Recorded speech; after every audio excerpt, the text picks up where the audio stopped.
ಮುಲ್ತಾನಿ ಮೇತ್ರಿ ಸಾಕಿನ ಹರಗೇರಿ ಬೀದರ್ ರವರ 21ನೇ ಪುಣ್ಯ ಸ್ಮರಣೆ ನಿಮಿತ್ತ ಈ ಕಾರ್ಯಕ್ರಮಕ್ಕೆ ಆಗಮಿಸಿ ಇಲ್ಲಿವರೆಗೆ ಬೌದ್ಧ ವಿಧಿವಿಧಾನಗಳನ್ನು ಅನುಸರಿಸಿಕೊಟ್ಟಂಥ ಶ್ರೀ ರವೀಂದ್ರ ಗುರುಜಿ ಅವರಿಗೆ ಧನ್ಯವಾದ ತಿಳಿಸುತ್ತಾ ಹಾಗೂ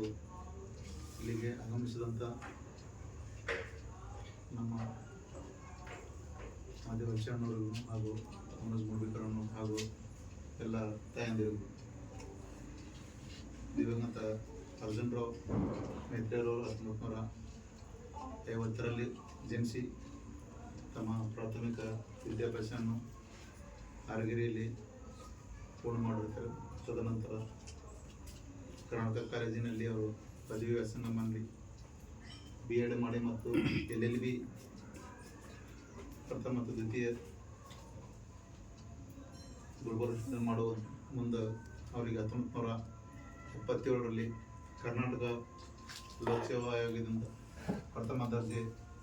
ಸಹಾಯಕ ಉದ್ಯೋಗ ಅಂತೇಳಿ ಕಂದಾಯ ಇಲಾಖೆಯಲ್ಲಿ ಅವರು ಸೇವೆಗೆ ಹಾಜರಾಗಿ